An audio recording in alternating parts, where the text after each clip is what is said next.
Hey guys, tonight we're diving into the brutal world of Viking legends, from Erik the Red's frozen exile to Ivar the Boneless's reign of terror, and why you wouldn't last a day in Ragnar Lothbrok's warband. Forget the heroic warriors Hollywood sold you. The truth? These weren't noble adventurers, they were masters of psychological warfare, strategic brutality, and survival at any cost. So before you think you could handle life among history's most dangerous men, take a moment to like the video and subscribe, but only if you genuinely enjoy these unflinching looks at the past. And let me know in the comments where you're tuning in from and what time it is for you. It's always fascinating to see who's brave enough to join us in these dark waters. Now dim the lights, maybe grab something strong to drink, and let's sail together into the savage reality behind the Viking legends. Why you wouldn't last a day in Ragnar Lothbrok's warband. You wake up to the sound of someone vomiting violently into the North Sea, and honestly, that's probably going to be you in about 30 seconds. Welcome to life aboard Ragnar Lothbrok's longship, where the smell of unwashed warriors, rancid seal fat, and existential dread creates an aromatic cocktail that would make a garbage truck driver weep. It's 8:45 CE, and you're somewhere off the coast of what will eventually become France, packed into a 30-metre wooden death trap with 49 other men who haven't bathed since the last full moon. The ship rocks violently in the Atlantic swells, and you're beginning to understand why the monastery raids are so popular. At least on land, the ground doesn't try to throw you overboard every few minutes. Your name is Bjorn, not Bjorn Ironside. That's Ragnar's son. And trust me, the family resemblance is terrifying.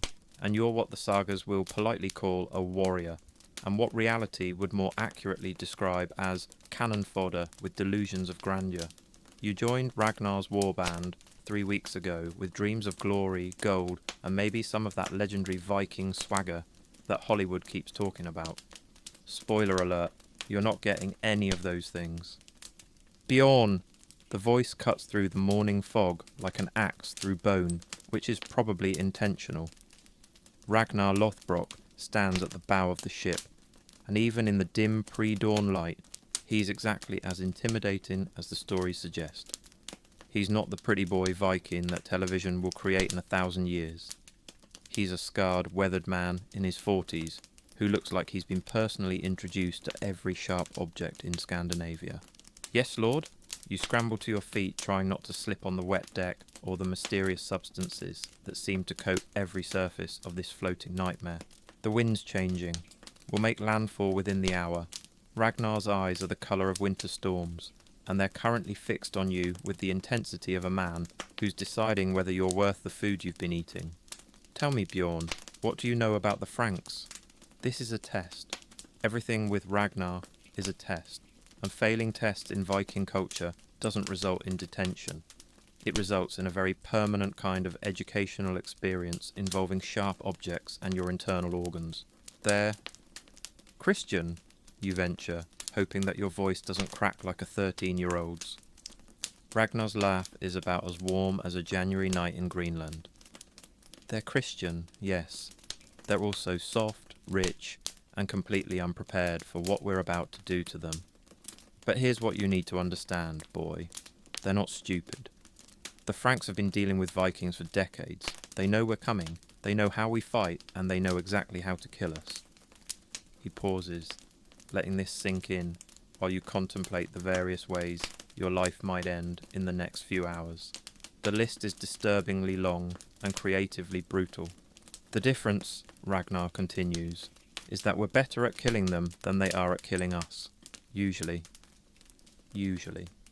That's the word that's going to keep you awake for the rest of your very short life. The next hour passes in a blur of preparation that would make a modern military unit look relaxed. Vikings, contrary to popular belief, don't just charge blindly into battle screaming about Valhalla. They plan, they strategize, and they prepare with the methodical efficiency of accountants who happen to carry axes. Your job, as the newest and most expendable member of the warband, is to help distribute weapons and armour. This sounds simple until you realise that Viking gear is heavy, expensive, and absolutely essential for survival.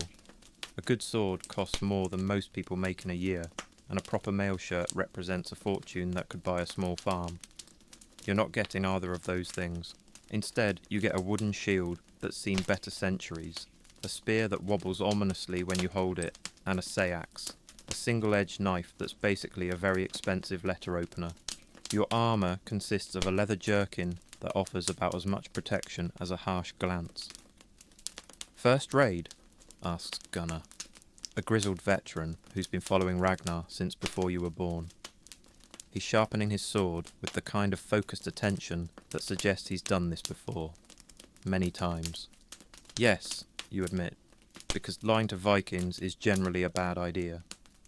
Advice: stay behind the shield wall, keep your mouth shut, and don't do anything heroic. Heroes die young, and dying young is stupid. He tests his blade's edge against his thumb, drawing a thin line of blood. The goal is to get rich, not to get dead. But what about glory? What about earning a place in Valhalla?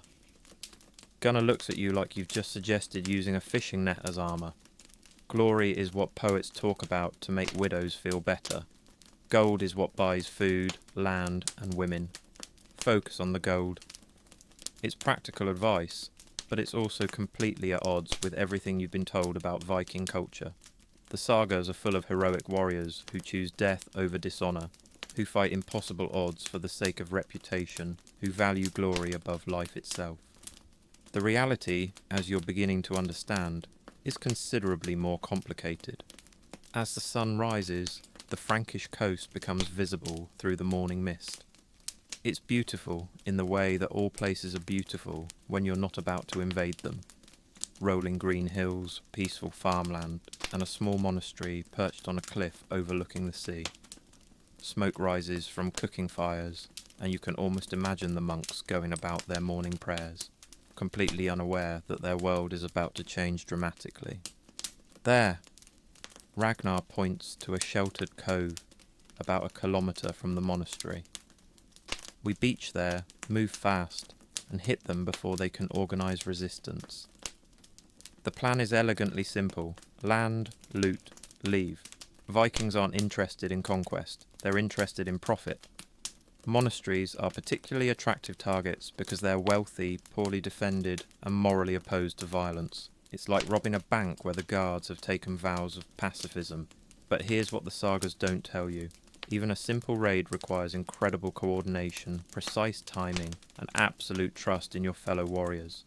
If someone panics, if the plan falls apart, if the enemy proves more prepared than expected, people die. Lots of people. The longship slides onto the beach with a grinding sound that seems impossibly loud in the morning quiet. 49 warriors leap over the sides and begin the practiced ritual of preparing for battle. Shields are strapped on. Weapons are checked, and final prayers are offered to gods who may or may not be listening. Remember, Ragnar's voice carries over the sound of equipment being prepared. We're not here to burn the monastery, we're here to empty it. Dead monks can't tell us where they've hidden the good stuff. It's a pragmatic approach to warfare that Hollywood will completely ignore. Vikings weren't mindless berserkers. They were strategic raiders who understood that terror was more effective than slaughter. That intimidation was more profitable than destruction. The march to the monastery takes about 20 minutes, and every step reinforces how completely unprepared you are for this experience.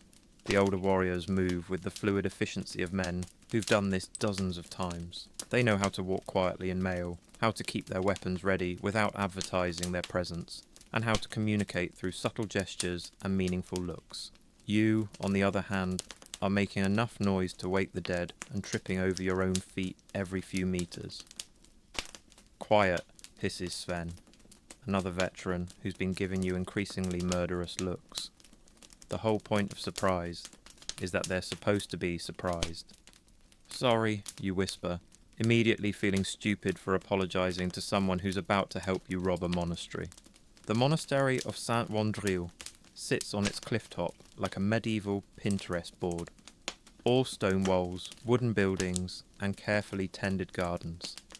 It's the kind of place that inspires thoughts of peaceful contemplation and spiritual growth, right up until 49 Vikings appear at the gates, like the world's most unwelcome missionaries. "Open the gates!" Ragnar's voice booms across the courtyard with the authority of someone who's used to being obeyed. "We're here to discuss theology." The theological discussion lasts about 30 seconds and involves considerably more screaming than your average seminary class. What follows is a masterclass in controlled violence. The Vikings don't storm the monastery like rabid animals. They secure it like professionals. Guards are positioned at key points, escape routes are blocked, and the monks are rounded up with the efficiency of a military operation. "Where's the treasury?" Ragnar asked the head monk, an elderly man who's trying to maintain his dignity while surrounded by armed pagans. "We are a humble monastery," the monk replies, in heavily accented Old Norse. "We have no wealth." Ragnar's response is to nod to two of his men, who immediately begin tearing apart the nearest building with systematic thoroughness. Wooden chests are smashed, floor stones are pried up, and wall hangings are torn down. Within minutes, they've uncovered 3 separate hiding places containing silver, gold, and religious artifacts. "Humble monastery," Ragnar repeats, holding up a golden chalice that's worth more than most people will see in a lifetime. Of course, this is where you learn your first important lesson about Viking raids. They're not random acts of violence, they're intelligence operations. Ragnar's men know exactly what they're looking for, exactly where to find it, and exactly how much time they have before reinforcements arrive. Your job, as the expendable new guy, is to help carry the loot. This sounds simple until you realise that medieval religious artifacts are incredibly heavy, awkwardly shaped, and designed by people who never considered the possibility that someone might need to carry them while running for their lives. The silver candlesticks. Gunnar points to a pair of ornate church decorations that look like they were made by angels, but weigh like they were forged by demons. Grab them. You try to lift one and immediately understand why Vikings are so well muscled. This isn't just physical fitness, it's occupational necessity. Everything about Viking life, from rowing longships to carrying loot, requires strength that would make a modern gym enthusiast weep. "I can't carry both," you admit, struggling with the weight. "Then carry one and leave the other, but if you drop it, I'll use your intestines to tie my shoes." It's amazing how motivating death threats can be. The looting process takes about an hour, and it's a revelation in organised crime. The Vikings don't just grab everything shiny, they prioritise based on value, portability, and market demand. Silver and gold are obvious choices, but they also take high-quality fabrics, rare books, and anything that can be easily converted to cash in the trading centres of Denmark. "Books?" you ask, watching Sven carefully wrap a illuminated manuscript in oiled leather. "Christian books sell well in the Byzantine Empire," he explains. "Different Christians, different theology, same gold. It's a level of commercial sophistication that completely contradicts the barbarian stereotype. These men understand international markets, currency exchange rates, and supply chain logistics. They're not just warriors, they're businessmen who happen to use violence as a negotiating tool. The monastery's wealth is staggering. Decades of donations from wealthy Frankish nobles have created a treasure trove that makes the Vikings' eyes light up like children on Christmas morning. There's enough gold and silver to make every man in the warband wealthy, enough luxury goods to trade for farmland back home, and enough portable wealth to fund future raids. But wealth comes with problems. The more successful a raid, the more attention it attracts. The more attention it attracts, the more likely it is that someone will try to stop future raids. Success breeds its own complications. "Riders approaching from the east," calls out Olaf, who's been watching the roads. Maybe 20 men, armed and moving fast. This is the moment when your romantic notions about Viking life collide with the harsh reality of medieval warfare. Those riders aren't coming to negotiate. They're coming to kill every Viking they can find and recover the stolen treasure. "Time to go," Ragnar announces with the calm authority of someone who's done this before. "Fighting formation, protect the loot carriers." The retreat from the monastery is where you learn that Viking warfare is about speed, mobility, and tactical flexibility. The warband doesn't form a traditional battle line. They create a moving fortress designed to protect the treasure while maximising their ability to disengage from combat. You're in the centre of this formation, struggling with your share of the loot while trying not to trip over your own feet. The weight of the silver candlestick is making your arms ache. Your leather armour is chafing in places you didn't know could chafe. and your stomach is reminding you that you haven't eaten since yesterday. "Keep moving," Gunnar shouts, and you realise that the Frankish cavalry is closer than you thought. You can hear horses' hooves on the stone road, the jingle of mail, and the sound of men who are very angry about the morning's theological discussion. The running fight that follows is nothing like the heroic battles described in the sagas. It's a chaotic mess of running, stumbling, and occasionally turning to face attackers who are better armed, better armoured, and considerably more motivated than you are. Your first taste of combat comes when a Frankish knight decides that you look like an easy target. He's probably right, but he's also committed to a cavalry charge that takes him away from his supporting infantry. It's a tactical mistake that Ragnar's men exploit with ruthless efficiency.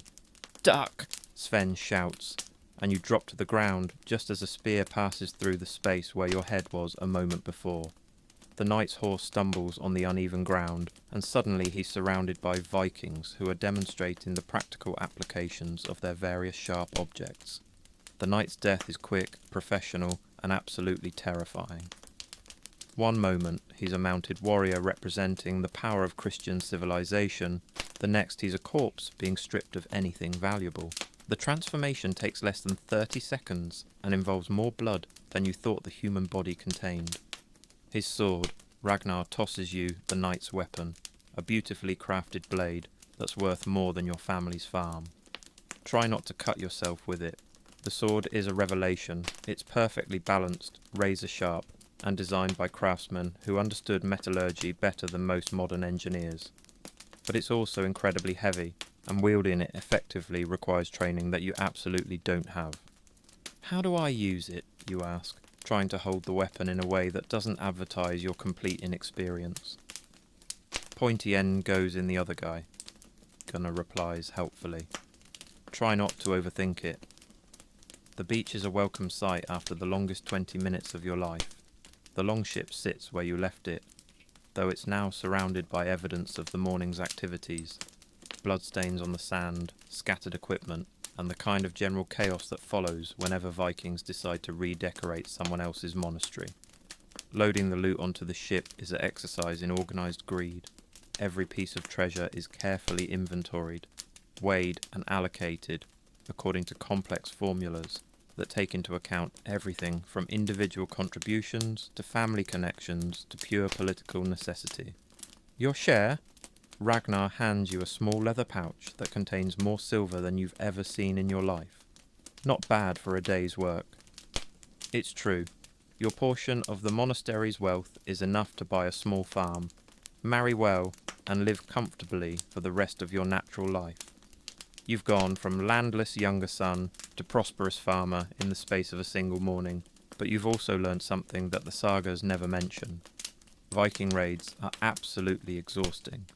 Your arms ache from carrying treasure, your legs are shaking from the adrenaline come down, and your stomach is reminding you that terror is not actually a food group. "So," Gunnar asks, as the longship pushes off from the beach, "still think this is about glory?" You look back at the Frankish coast, where smoke is rising from the monastery and riders are gathering on the cliff tops. You think about the knight's death, the monk's terror, and the casual violence that made your sudden wealth possible.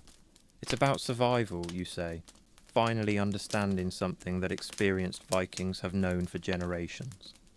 "Now you're learning," Gunnar nods approvingly. "Glory is what happens when you survive long enough to tell stories about it."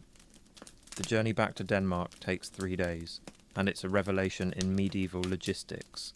The longship carries 49 warriors, several tons of treasure, enough food and water for the voyage, and all the equipment necessary for both sea travel and land warfare. It's a floating military base, trading post, and transportation system all in one. But it's also cramped, uncomfortable, and filled with men who haven't had a proper bath in weeks. The romance of Viking seafaring lasts about as long as the first time you have to relieve yourself over the side of a moving ship in rough seas.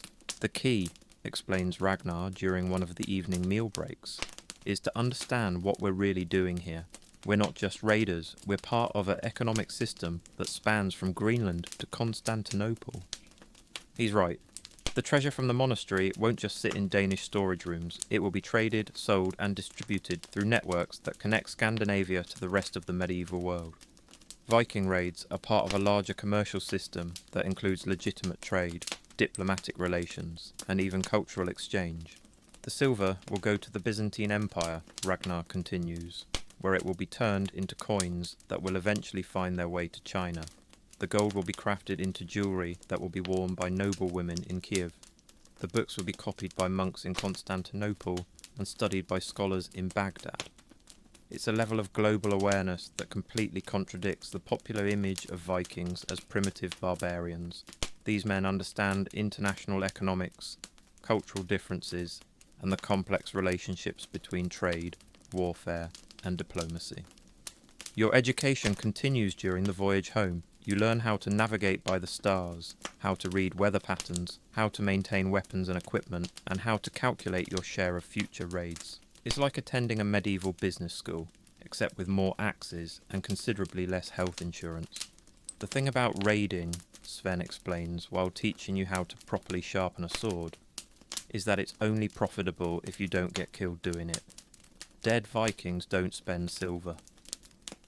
So how do you avoid getting killed? Experience, skill, and a healthy respect for your own mortality. Oh, and never trust a monk who says he's defenceless. They lie like politicians. The Danish coast appears on the third day, and it's a sight that makes your heart sing.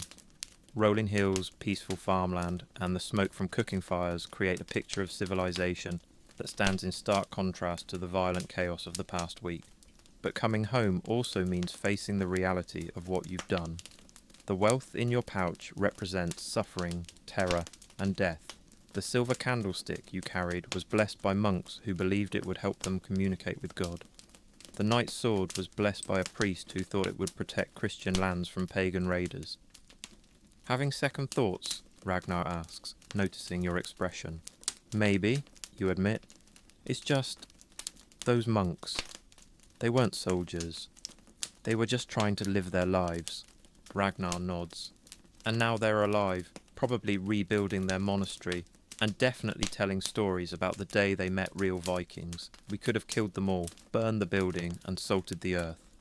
Instead, we took their treasure and left them their lives. That's supposed to make me feel better. It's supposed to make you understand reality. The world is violent, boy. The strong take from the weak, the clever profit from the foolish, and the prepared survive while the unprepared don't. We didn't create this system. We're just better at it than most people.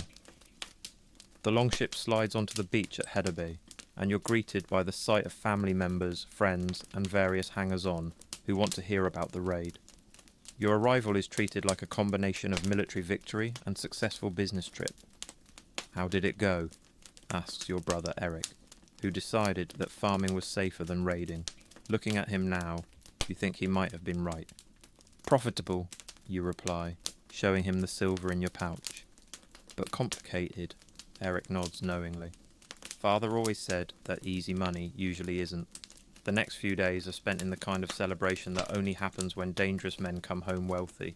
There's feasting, drinking, storytelling, and the kind of competitive bragging that turns simple raids into epic adventures. But there's also planning. Ragnar's success will attract attention from other war bands, from Frankish authorities, and from Danish nobles who want their share of the profits.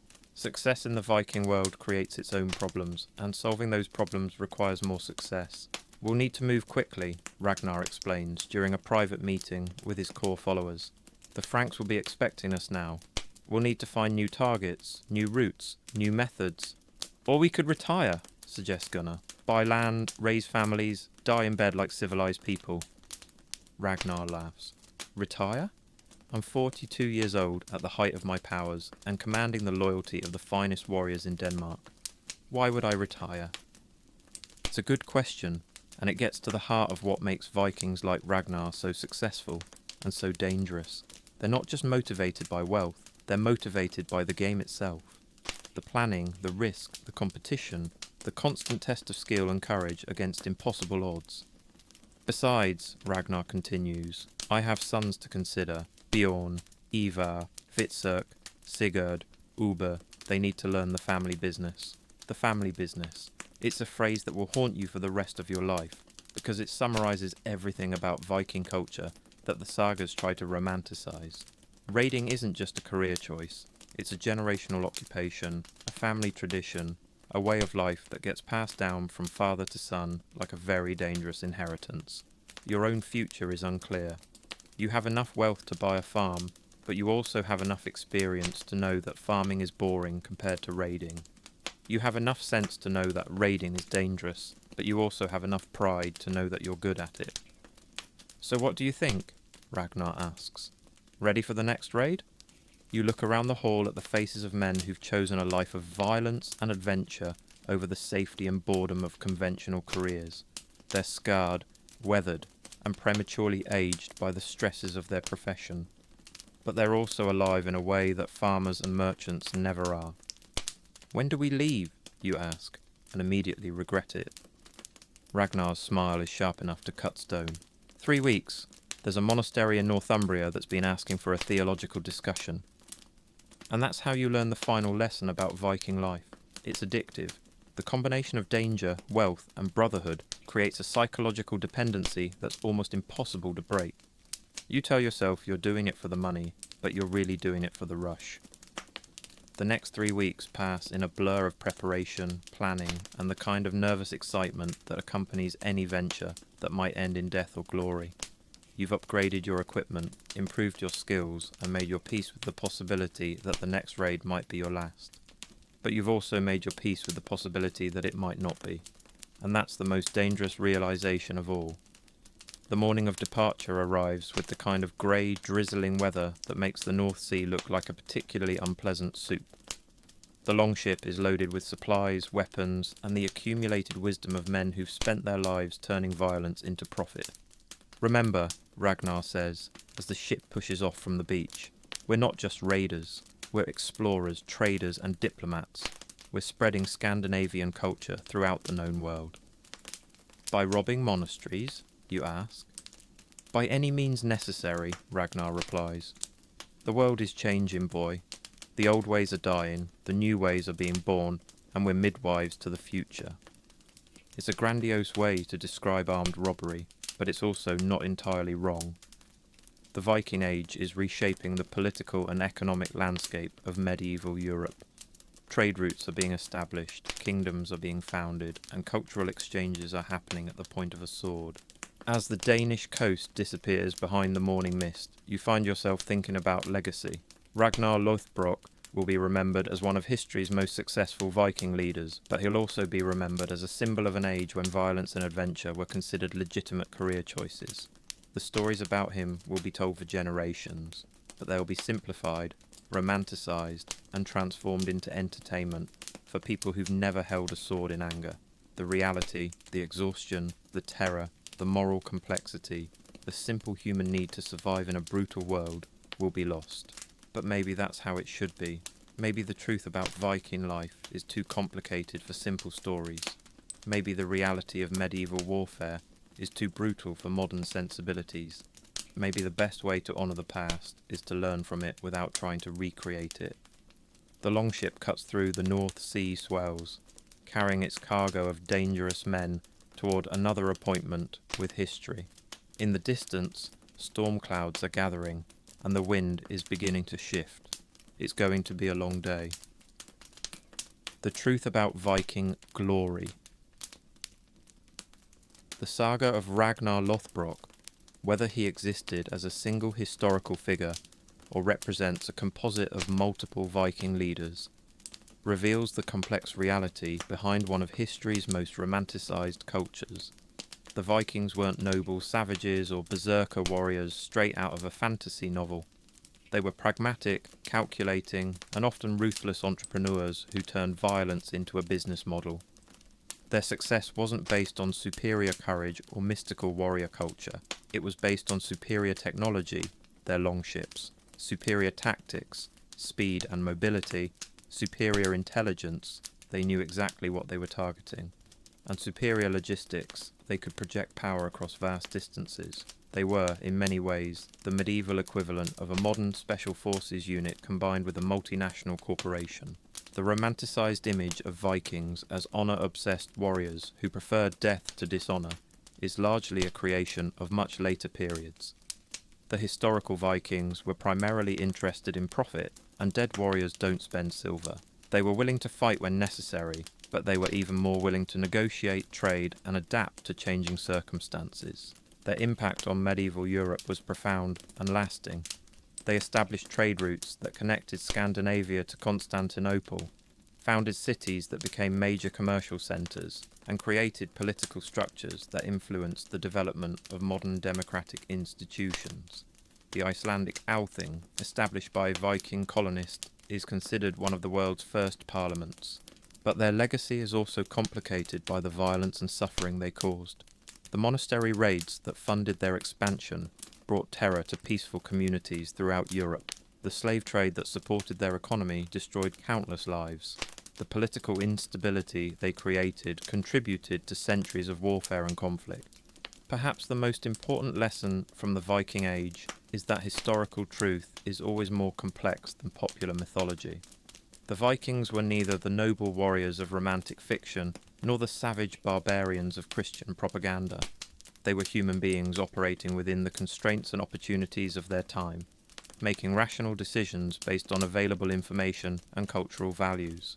Their story reminds us that every age has its own moral complexities, its own compromises between idealism and pragmatism, its own ways of justifying actions that later generations might find questionable. The Vikings believed they were living heroic lives. The monasteries they raided believed they were serving God.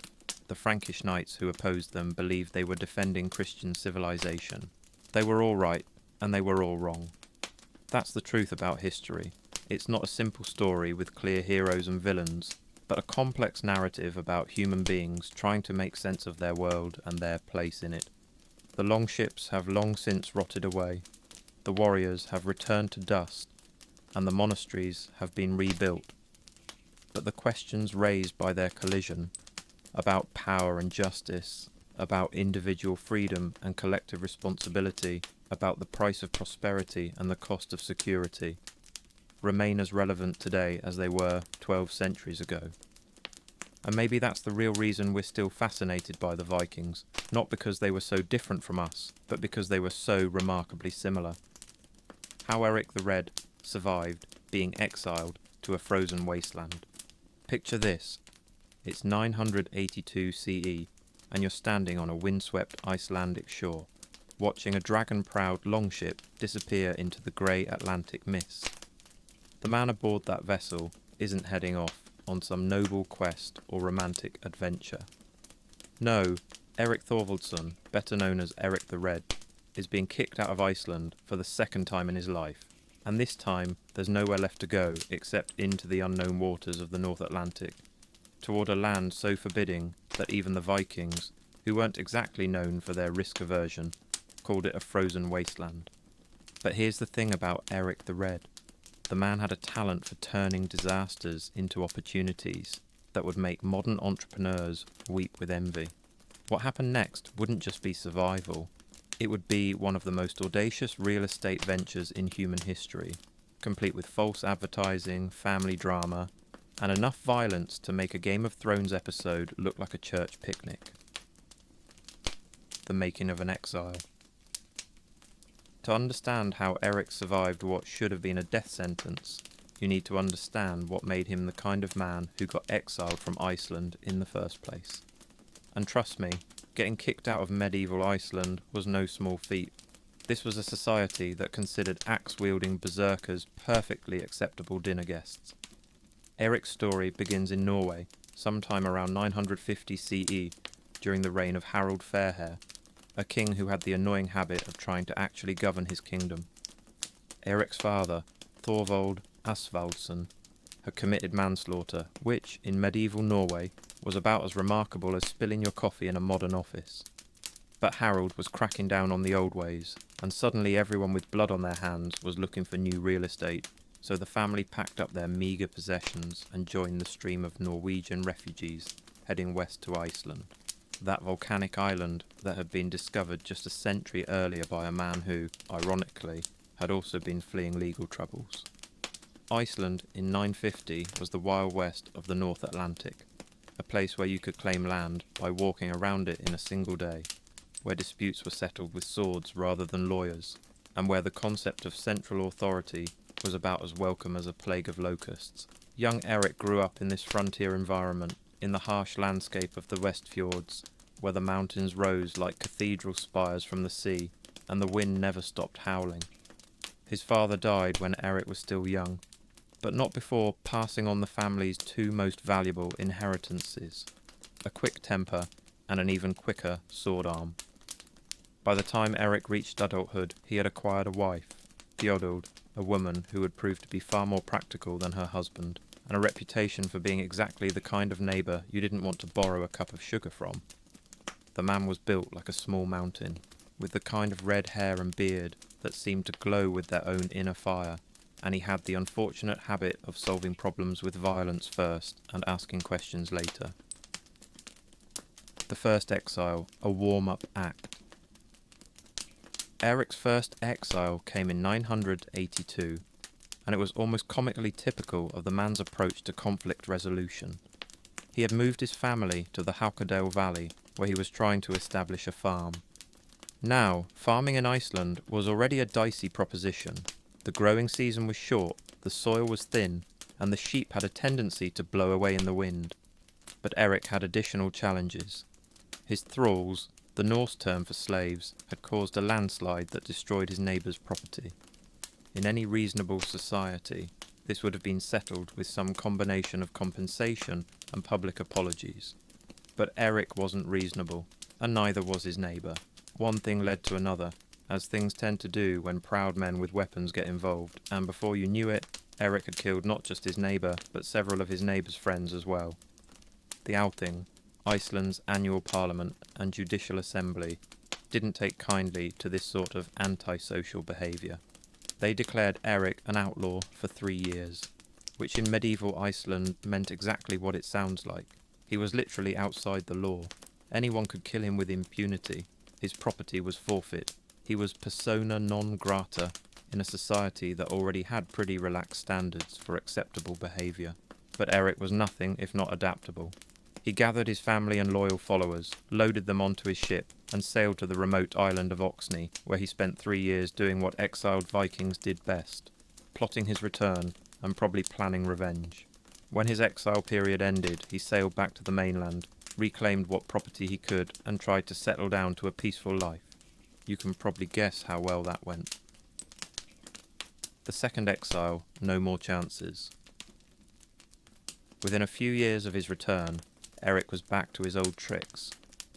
This time, the trouble started over borrowed property, some ornamental beams that he had lent to a neighbour, who apparently wasn't in a hurry to return them. In the complex web of Norse social relationships, where honour was more valuable than gold, and perceived slights could fester for generations, this was serious business. Erik went to reclaim his property, and when the neighbour refused to return it, Erik did what Erik always did. He killed the man. Then for good measure, he killed the man's son too. Then he killed a few more people, who had the poor judgment to get between Erik and his property. This time, when the case came before the Althing in 982, the assembly had heard enough. They declared Erik an outlaw again, but this time there was an implicit understanding. Iceland wasn't big enough for Erik the Red. He needed to find somewhere else to be someone else's problem.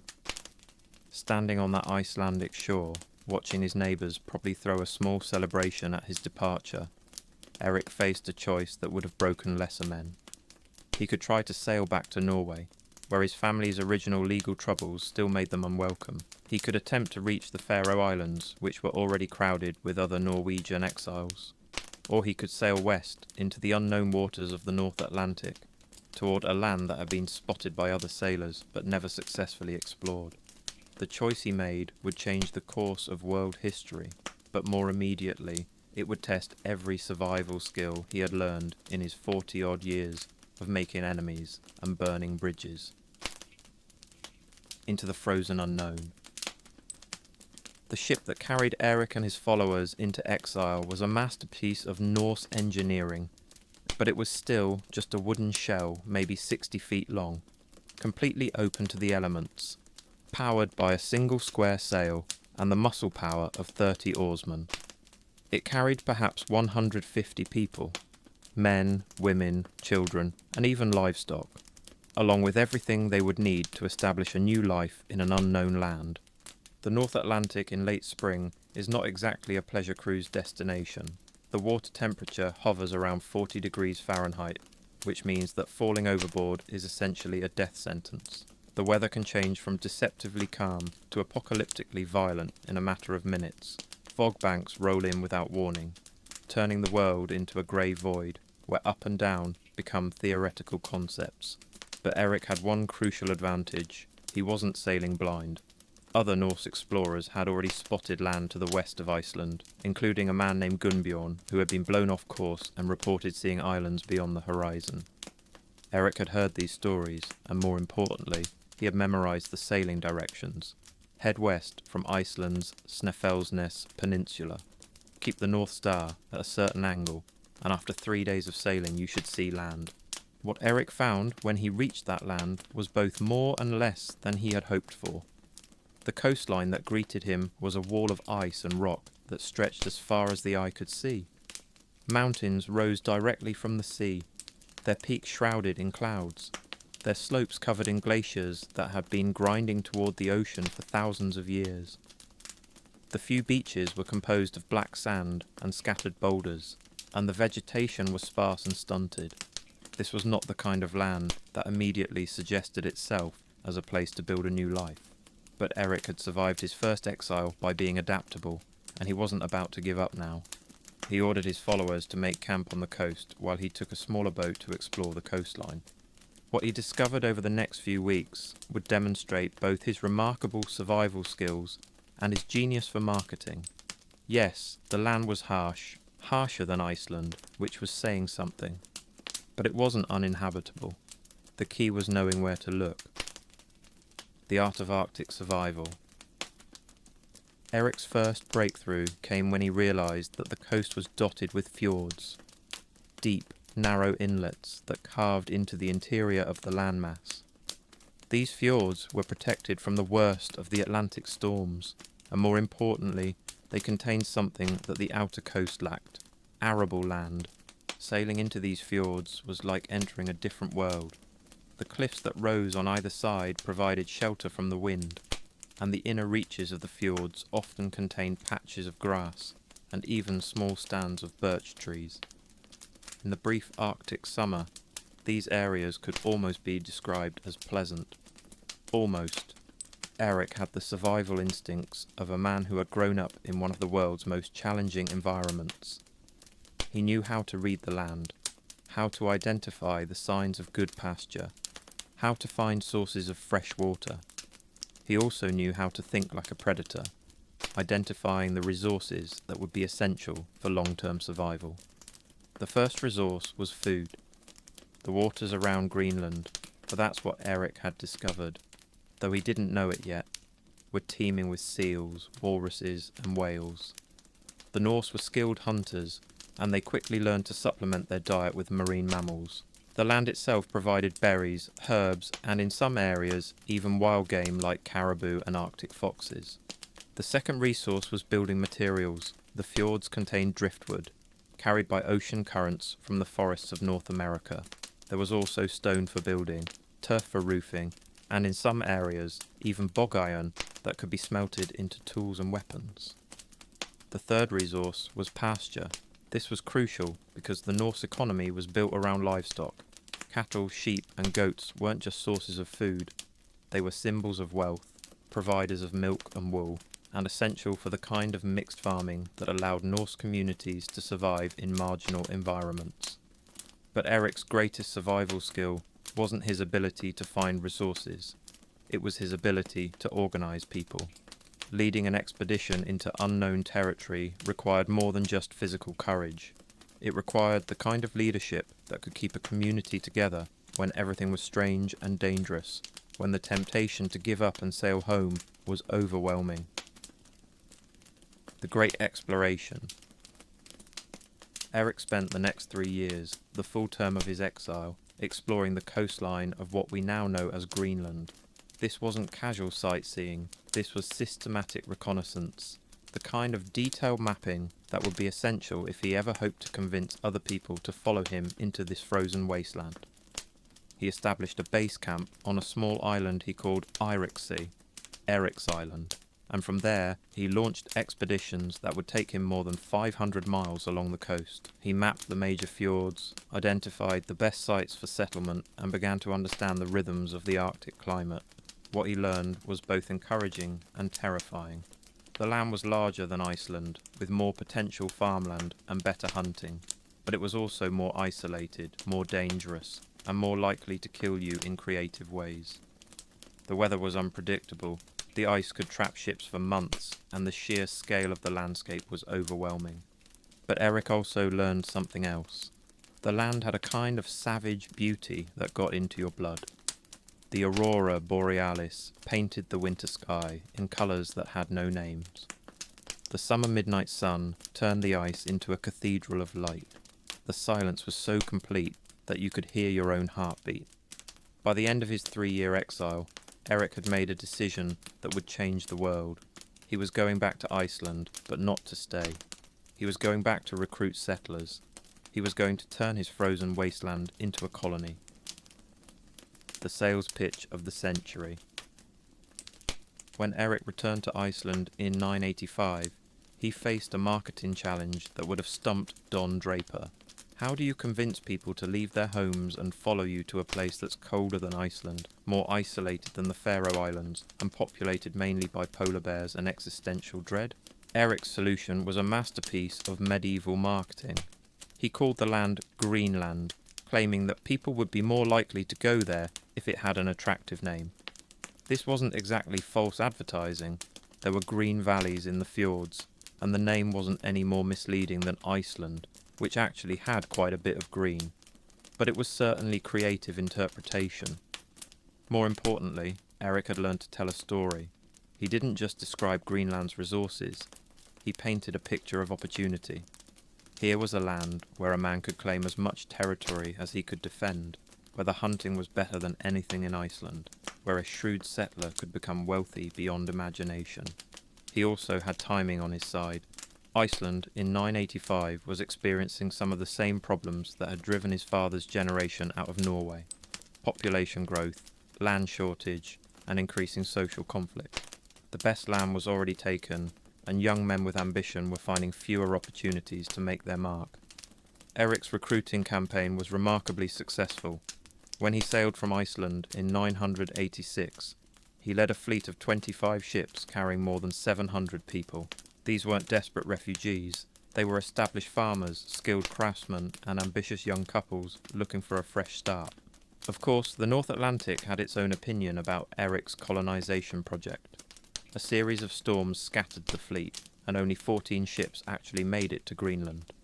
The others were forced to turn back, wrecked on the rocks, or simply disappeared into the grey waters of the Atlantic. But 14 ships was enough. Erik had his colony, building a society in the Arctic. The Greenland that Erik's settlers encountered was everything he had promised, and nothing like they had expected. The land was indeed green in the protected fjords, but it was also unforgiving in ways that Iceland had never been. The growing season was shorter, the weather more unpredictable, and the isolation complete, but Erik had learned from his 3 years of exploration, and he was able to guide his followers to the best sites for settlement. The colonists established 2 main settlements: the eastern settlement in the area around modern-day Qasiasuk, and the western settlement further up the coast. Erik himself claimed the best land in the eastern settlement, establishing a farm he called Bratalid, Steep Slope, which would become the de facto capital of Norse Greenland. The key to survival in Greenland was adaptation. The settlers quickly learned that they couldn't simply transplant Icelandic farming methods to their new environment. They had to develop new techniques for everything from building construction to food preservation. Houses in Greenland were built with thick stone walls and turf roofs, designed to retain heat during the long Arctic winters. The Norse became skilled at hunting seals and whales. Learning techniques from the Inuit people they encountered, they developed new methods for preserving food, including a technique for air-drying fish that would keep for months. But perhaps most importantly, they learned to live with uncertainty. In Iceland, a bad harvest was a serious problem. In Greenland, it could be a death sentence. The colonists had to maintain larger food stores, plan more carefully for winter, and develop the kind of community solidarity that would be essential for survival in their harsh environment. The Merchant Prince of the Arctic. Erik's greatest achievement wasn't just surviving in Greenland, it was turning survival into prosperity. Within a few years of establishing the colony, he had transformed himself from an exiled troublemaker into one of the wealthiest men in the North Atlantic world. The key to his success was trade. Greenland might have been isolated, but it was rich in resources that were highly valued in medieval Europe. Walrus ivory was worth more than gold, and Greenland had more walruses than anywhere else in the known world. Polar bear furs were the ultimate luxury item, prized by kings and bishops. Narwhal tusks were sold as unicorn horns, commanding astronomical prices from gullible European nobles. Erik established a monopoly on these trade goods, and he used his wealth to build a network of influence that stretched from Greenland to Norway. He married his children into prominent families, establishing alliances that would protect his colony and expand his influence. His son Leif would become even more famous than his father, leading the first documented European expedition to North America. His daughter Freydis would lead her own expedition, demonstrating that the family talent for violence wasn't limited to the male line. But Erik's greatest legacy wasn't his wealth or his famous children, it was the society he had built in one of the most challenging environments on Earth.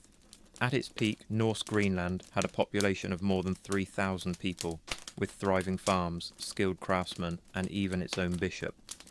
It was a remarkable achievement for a man who had been kicked out of Iceland for being too violent. The long winter. The prosperity of Norse Greenland wouldn't last forever. By the 14th century, the climate had begun to change, entering a period that historians call the Little Ice Age. The growing season became shorter, the sea ice more persistent, and the hunting less reliable. The colony that Erik had built began to struggle. The Norse Greenlanders faced a choice that their founder would have understood: adapt or die.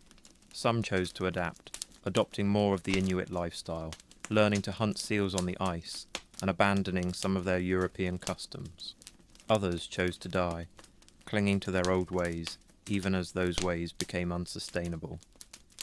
By 1500, the last of the Norse Greenlanders had vanished, leaving behind only ruins and mysteries. What happened to them remains one of history's great unsolved puzzles. Did they die of starvation? Were they killed by Inuit raiders? Did they sail away to parts unknown, or did they simply blend into the indigenous population, leaving no trace of their European heritage? The marketing genius who changed the world. Erik the Red died sometime around 1003, about 20 years after establishing his colony. He had lived to see his greatest achievement, the successful colonization of Greenland, and his greatest pride, his son Leif's discovery of North America. He had transformed himself from a twice exiled outlaw into the patriarch of a new society. But Erik's greatest legacy isn't the colony he founded or the wealth he accumulated. It's the demonstration that human beings can survive almost anywhere, given enough determination, adaptability, and willingness to bend the truth in service of a good story. Erik's marketing campaign for Greenland was one of history's most successful examples of rebranding. He took a frozen wasteland and turned it into a promised land. He took an exile's punishment and turned it into an entrepreneur's opportunity. He took a story of failure and turned it into a saga of triumph. The fact that Greenland isn't particularly green was beside the point. Erik understood something that modern marketers have forgotten. People don't buy products, they buy stories. And the story of Greenland, a land where brave men could build new lives, where the hunting was excellent and the opportunities unlimited, was a story that medieval people wanted to believe. Of course, Erik's story also demonstrates the dangers of believing your own marketing. The Norse colony in Greenland lasted for almost 500 years, but it never became the prosperous society that Erik had promised. The land was too harsh, the climate too unpredictable, and the isolation too complete. In the end, the frozen wasteland reclaimed what the great salesman had temporarily conquered. But for a brief moment in history, Erik the Red had achieved something remarkable. He had turned exile into opportunity, survival into prosperity, and marketing into art. He had proven that sometimes the best way to survive being kicked out of one place is to find another place to kick other people out of. And in doing so, he had opened the door to the European discovery of North America, launched the age of Atlantic exploration, and demonstrated that even the most impossible dreams can sometimes be achieved by people who are too stubborn to know when to quit. Standing on that Icelandic shore in 982, watching Erik's ship disappear into the mist, his neighbours probably thought they were seeing the last of a troublesome man. They had no idea they were witnessing the beginning of a new chapter in human history. The frozen wasteland had found its match in the man who refused to be defeated by it. And for once, the wasteland blinked first. Why you wouldn't survive one raid with Ivar the Boneless. Picture this. It's 865 CE, and you're standing on the muddy banks of the River Humber in what would one day become Yorkshire, England. The morning mist clings to the water like a funeral shroud, and somewhere in that grey haze you can hear the rhythmic splash of oars cutting through the current. Lots of oars, hundreds of them. You're about to witness the arrival of the great heathen army, and at its head is a man whose very name strikes terror into the hearts of kings and peasants alike. Ivar the Boneless, a Viking warlord so ruthless, so cunning, and so absolutely terrifying that even other Vikings, who weren't exactly known for their squeamishness, whispered his name with a mixture of awe and dread. Now, if you're imagining some Hollywood version of a Viking raid, all noble warriors with perfect teeth charging heroically into battle while dramatic music swells, let me stop you right there. What you're about to experience is going to be messier, more brutal, and infinitely more psychologically damaging than anything you've seen in the movies. Because the real Ivar the Boneless wasn't just a warrior, he was a master of psychological warfare, a strategic genius, and quite possibly a psychopath who turned the art of violence into a science. And trust me, you wouldn't last 5 minutes in his company. The making of a monster. To understand why Ivar the Boneless was so impossibly dangerous, you need to understand where he came from. This wasn't some random Viking who got lucky with a sharp sword. This was the son of Ragnar Lothbrok, the most legendary Viking of them all, and he had been bred for war like other men breed hunting dogs. Ivar's childhood was spent in the court of one of the most powerful Viking kingdoms in Scandinavia, where violence wasn't just accepted, it was celebrated. While other children were learning to read and write, Ivar was learning to read the fear in men's eyes and write his name in their blood. His education included lessons in swordwork, strategy, ship navigation, and the fine art of extracting information from unwilling subjects. But here's where things get interesting. Ivar was different from his brothers. While they were all physically imposing warriors who could swing an axe with the best of them, Ivar had a condition that made him physically weak. The exact nature of his disability is lost to history. Some sources suggest he had brittle bone disease, others that he was simply unusually flexible, hence the nickname Boneless. But what's clear is that he compensated for his physical limitations by developing a mind that was absolutely terrifying in its cunning. Think about that for a moment. In a society where physical strength was everything, where a man's worth was measured by his ability to kill other men in combat, Ivar had to find other ways to prove himself, and the ways he found would make Machiavelli look like a Sunday school teacher. By the time he reached adulthood, Ivar had transformed his perceived weakness into his greatest strength. He became the master of the psychological game, the one who could break men's spirits before the battle even began. He understood that fear was more powerful than any sword, that a terrified enemy was already halfway to defeat. The Brothers of War. Ivar didn't operate alone. The great heathen army was a family business, led by the sons of Ragnar Lothbrok, Ivar the Boneless, Halfdan Ragnarsson, and Ubba.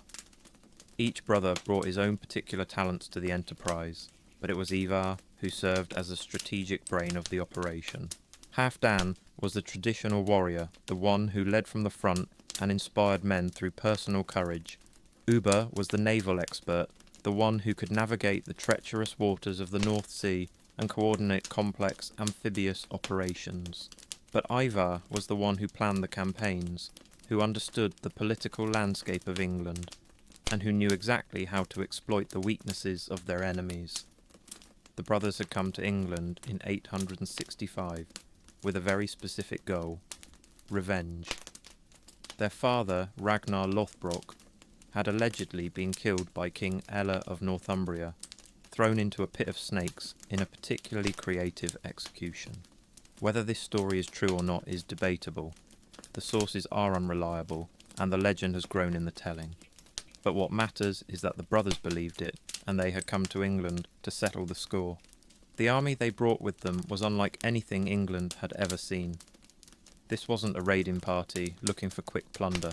This was a professional military force, complete with siege equipment, supply trains, and a level of organisation that would have impressed a Roman general. They had come to conquer, and they had brought the tools to do it. The art of terror. Now, here's where things get really unpleasant. If you think you could have survived a raid with Ivar the Boneless, you're probably imagining something like a medieval action movie. Some sword fighting, maybe a bit of pillaging, and then everyone goes home with their honour intact. But that's not how Ivar operated. He understood that the most effective weapon wasn't the sword, it was terror. Ivar's raids were psychological operations as much as military campaigns.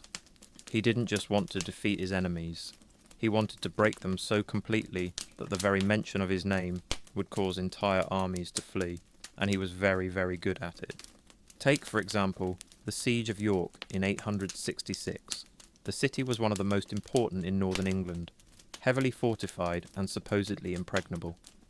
A traditional Viking force would have tried to storm the walls, losing hundreds of men in the process, but Ivar was too smart for that. Instead, he laid siege to the city and waited, not for the walls to fall, but for the inhabitants to break. He had his men construct elaborate torture devices within sight of the city walls. He would capture messengers and merchants trying to enter or leave the city, and he would execute them in ways that were specifically designed to be visible to the defenders. He wasn't just killing these people, he was putting on a show, demonstrating to everyone watching that surrender was the only rational option. But here's the truly diabolical part. Ivar made sure that some of his victims survived. He would mutilate them in creative ways and then release them, sending them back to their friends and families as living advertisements for his cruelty. These survivors would spread word of what Ivar was capable of, and the stories would grow in the telling, becoming more terrifying with each retelling. Within weeks, York's defenders were jumping at shadows. They started seeing Viking longships in every piece of driftwood, hearing war cries in every gust of wind. The psychological pressure was so intense that when Ivar finally did attack, the city's defenders barely put up a fight. They had already been defeated by their own imagination. The Blood Eagle, Medieval Shock and Awe. If you really want to understand why you wouldn't survive a raid with Ivar the Boneless, you need to understand the Blood Eagle. This was Ivar's signature execution method, and it was so horrific that even hardened warriors would vomit at the sight of it.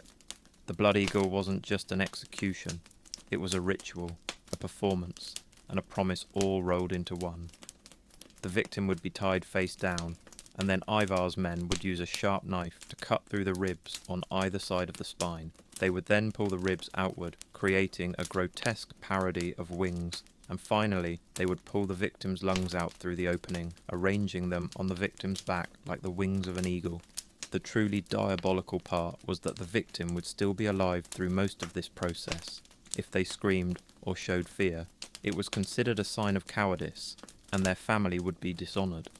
If they remained silent and showed no fear, they were considered to have died bravely, and their family's honour would be preserved. This wasn't just cruelty for its own sake, it was a carefully calculated, psychological weapon. Ivar would perform the Blood Eagle on captured enemy leaders, making sure that plenty of witnesses were present to spread the word. The message was clear. This is what happens to those who oppose me. This is what I am capable of. This is what you can expect if you don't surrender immediately. And it worked. The mere rumour that Ivar the Boneless was approaching was enough to cause entire armies to desert. Cities would surrender without a fight, rather than risk facing the Blood Eagle. Kings would pay enormous ransoms just to avoid having to deal with him. The raid that broke England. The campaign that truly demonstrates why you wouldn't survive with Ivar the Boneless was the Great Heathen Army's invasion of East Anglia in 869. This wasn't just a raid, it was a masterclass in psychological warfare, strategic planning, and sheer unadulterated brutality. King Edmund of East Anglia was everything that medieval propaganda said a Christian king should be: pious, just, and merciful. He was also exactly the kind of opponent that Ivar specialised in destroying. Edmund believed in the rules of medieval warfare, in the concept of honourable combat, and in the idea that God would protect the righteous. Ivar believed in none of these things. The invasion began with a series of seemingly random attacks on monasteries and villages throughout East Anglia. These weren't strategic targets, they were soft targets, chosen specifically because they were easy to attack and because their destruction would have maximum psychological impact. Ivar's men would arrive without warning, kill everyone they found, and then disappear before any organised resistance could respond. But the real genius was in the details. Ivar made sure that each attack was slightly different, that each atrocity was unique. At one monastery, his men would nail the monks to the doors of their own church. At another, they would force the abbot to watch as they tortured his novices. At a third, they would leave one survivor to tell the tale, but only after cutting out his tongue so that the story would have to be told through gestures and crude drawings. The psychological effect was devastating. People throughout East Anglia began to believe that the Vikings were everywhere, that nowhere was safe, that the very forces of hell had been unleashed upon the land. Panic spread faster than the Vikings themselves, and by the time King Edmund managed to organise a response, half his kingdom was already paralysed with fear. The final confrontation.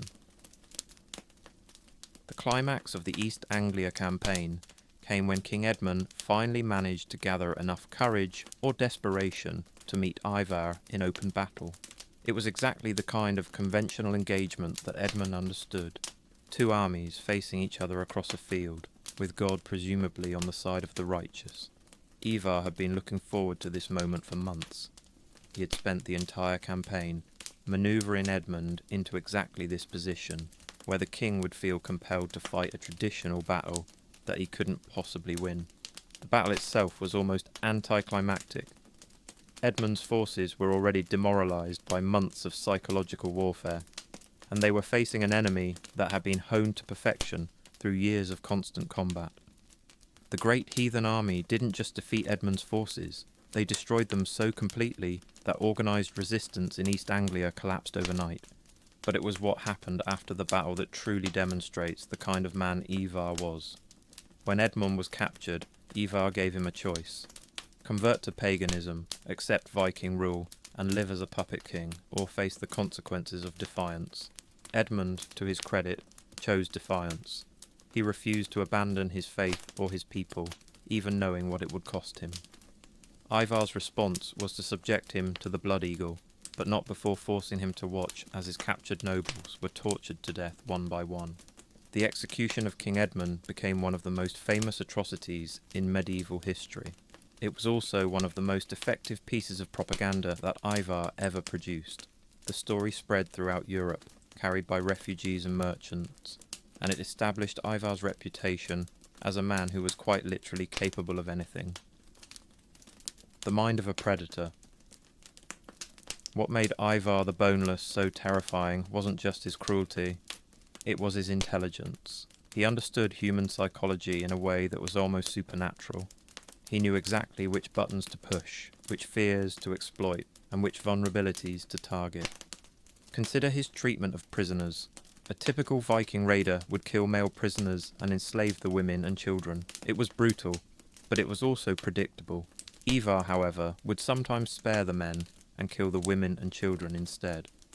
Sometimes he would torture the children in front of their parents. Sometimes he would force parents to choose which of their children would live and which would die. These weren't random acts of cruelty. They were carefully calculated to create maximum psychological impact. Ivar understood that people could mentally prepare themselves for predictable horrors, but they couldn't prepare for the unpredictable. By constantly changing his methods, by always doing the unexpected, he kept his enemies off balance and terrified. He also understood the power of reputation. Every atrocity he committed was performed with an audience, and he made sure that survivors would spread the word. He cultivated his image as a man who was not quite human, who was capable of horrors that normal people couldn't even imagine. And once that reputation was established, it became a weapon in itself.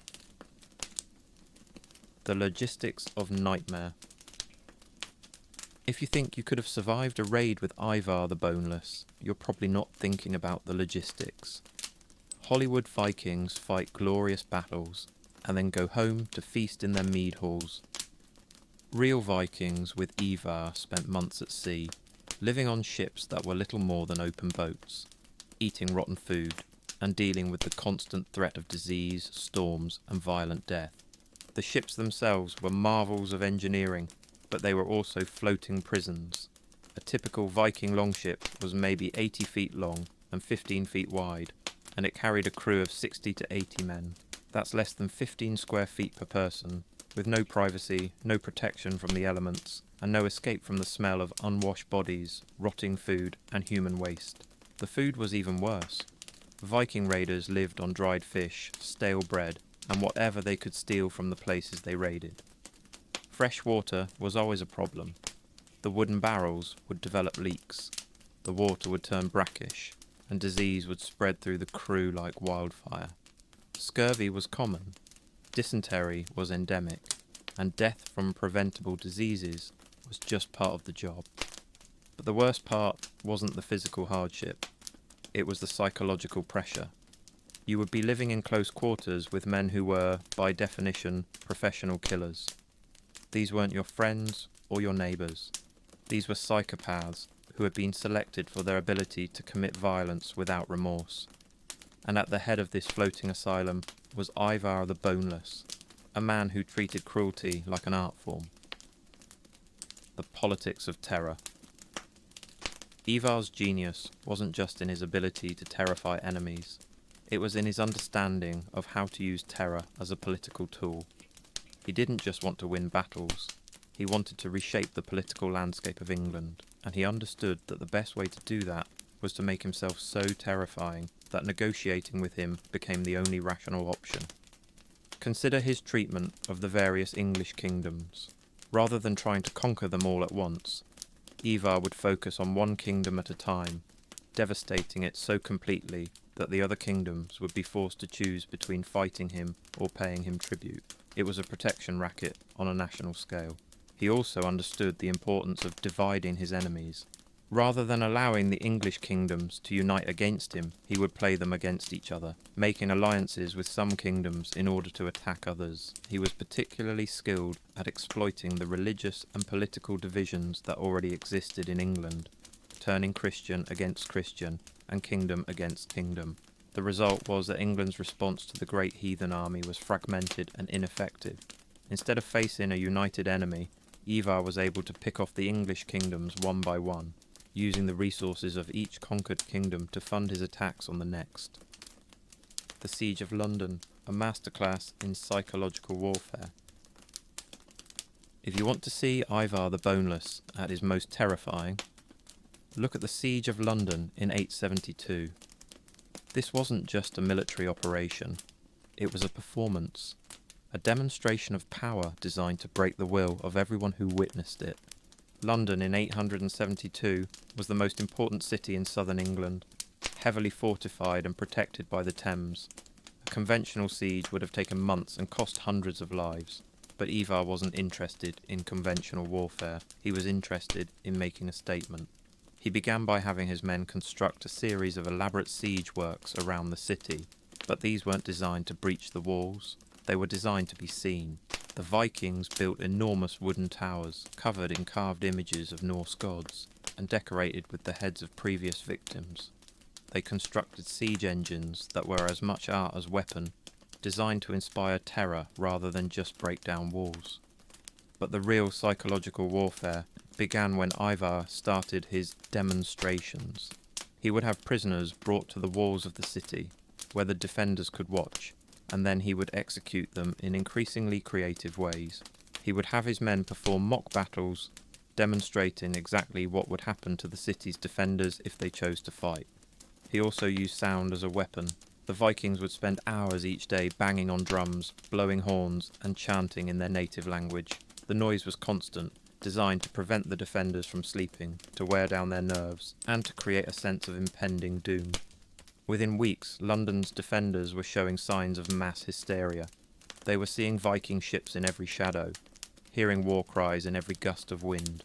The psychological pressure was so intense that when Ivar finally did attack, the city's defenders were too exhausted and terrified to put up effective resistance. The End of Kings. The campaign that best demonstrates why you wouldn't survive with Ivar the Boneless was his final confrontation with King Aelle of Northumbria, the man who had allegedly killed his father. This wasn't just about revenge. It was about sending a message to every king in Europe about what happened to those who crossed the sons of Ragnar Lothbrok. Aelle had been preparing for this confrontation for years. He had strengthened his fortifications, gathered allies, and built what he believed was an impregnable defence. He had also, crucially, convinced himself that he was fighting a holy war, that God would protect him against the pagan Vikings. Ivar had been preparing too, but in a very different way. He had spent months gathering intelligence about Aelle's defences, his allies, and his personality. He had identified the king's psychological weaknesses, and had developed a strategy specifically designed to exploit them. The siege of Aelle's stronghold began with a series of feints and probes, designed to test the defences and gather more intelligence, but the real attack was psychological. Ivar had his men construct a series of enormous wooden figures, carved to look like Norse gods, and place them where Aelle could see them from his fortress. The message was clear: your god is weak, and our gods are here to watch you die. He also began what he called the gift-giving. Each day, he would catapult the heads of captured soldiers into Aelle's fortress, along with messages describing exactly what he planned to do to the king when he captured him. The heads were always accompanied by detailed descriptions of how the victims had died, and each description was more horrific than the last. The psychological pressure was so intense that Aelle's own men began to crack. Soldiers started deserting, officers began questioning orders, and the king himself began showing signs of severe psychological distress. By the time Ivar finally launched his real attack, Aelle's defences had already collapsed from within. The Blood Eagle's final performance. When Aelle was finally captured, Ivar subjected him to the most elaborate blood eagle in recorded history. This wasn't just an execution, it was a ritual, a performance, and a statement about the power of the Norse gods over the Christian god. The execution took place in front of an audience that included not just Ivar's men, but also representatives from every kingdom in England. Ivar had made sure that word of the execution would spread throughout Europe, establishing once and for all that he was a man who kept his promises, no matter how terrible those promises might be. The details of Aelle's execution were so horrific that even the Viking chroniclers, who weren't known for their squeamishness, had difficulty describing them. What's clear is that Aelle died slowly, painfully, and with the knowledge that his death would be remembered for centuries as a warning to others. The execution of King Aelle marked the end of organised resistance to the great heathen army in northern England. But more than that, it established Ivar the Boneless as the most feared man in Europe, a reputation that would outlast his own life and become part of the mythology of the Viking Age. The Conqueror's Dilemma. By 873, Ivar the Boneless had achieved something that no Viking before him had managed. He had conquered most of England. The great heathen army controlled York, London, and most of the important strategic points in the country. Kings paid him tribute, nobles sought his favour, and entire armies fled at the mention of his name. But success brought its own problems. Ivar's army was a weapon of conquest, not a tool of governance. His men were warriors, not administrators. They were good at destroying things, but they had no idea how to build them. And Ivar himself, for all his strategic genius, was fundamentally a creature of war. The transition from conqueror to ruler required a different set of skills, and it's not clear that Ivar possessed them. He could terrify people into submission, but he couldn't inspire them to loyalty. He could destroy kingdoms, but he couldn't build them. He could win battles, but he couldn't win hearts and minds. This was the fundamental weakness of Ivar's system. It was based entirely on fear, and fear is not a sustainable foundation for government. People will submit to terror for a while, but eventually they will find ways to resist, to organise, to fight back. And when they do, they will be motivated by something more powerful than fear, the desire for revenge. The price of nightmares. The psychological toll of serving under Ivar the Boneless was enormous, and it affected not just his enemies, but also his own men. Living in constant proximity to such extreme violence, being required to participate in such horrific acts, inevitably took its toll on the warriors of the great heathen army. Many of Ivar's men showed signs of what we would now recognise as post-traumatic stress disorder. They suffered from nightmares, insomnia, and sudden violent outbursts. They became paranoid, seeing enemies everywhere, and they began to turn on each other with the same brutality they had shown to their enemies.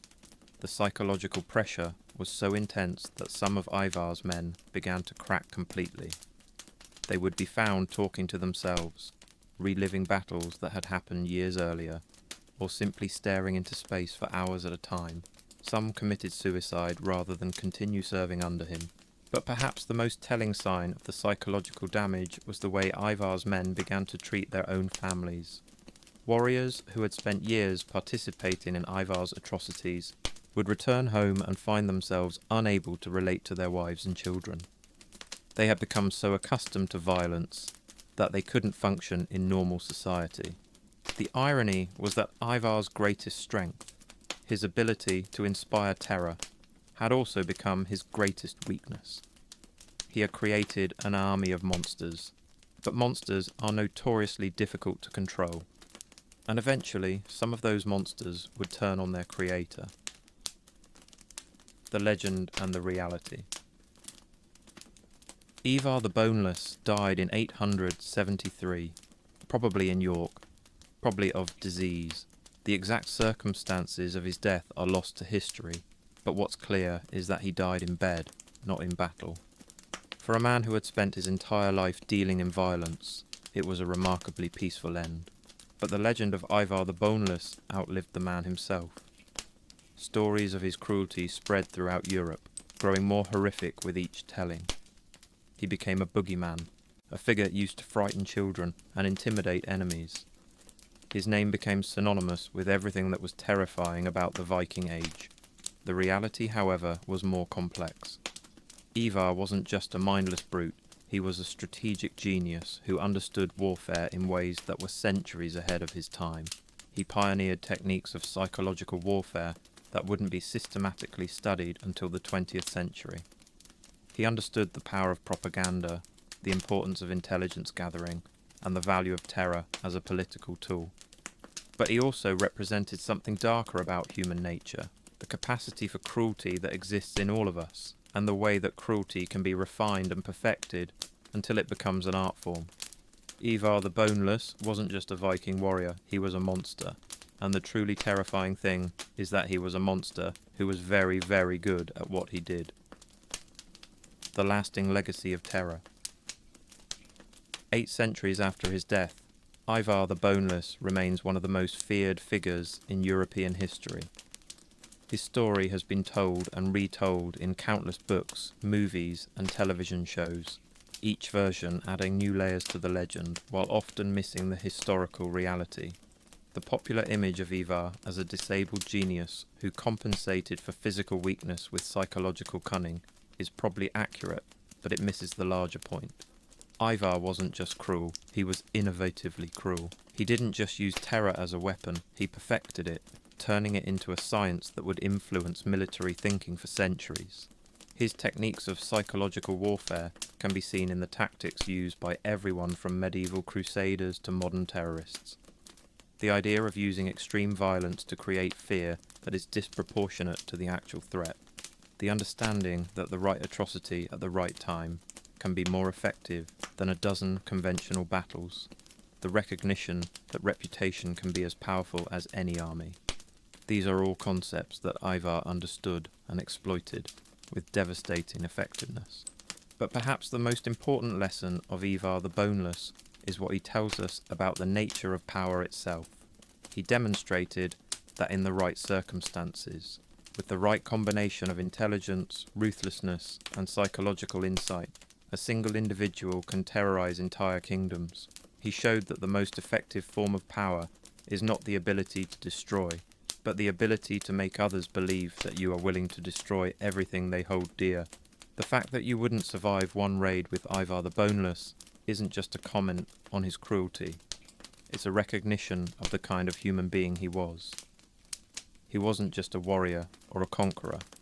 He was a force of nature, a walking nightmare, a man who had looked into the abyss of human cruelty and decided to make it his home. And the truly terrifying thing is that he wasn't unique. Throughout history, there have been others like him, individuals who possessed the same combination of intelligence, ruthlessness, and psychological insight. They are rare, thankfully, but they exist. And when they do appear, they remind us that the capacity for evil is not some abstract concept, but a very real part of human nature.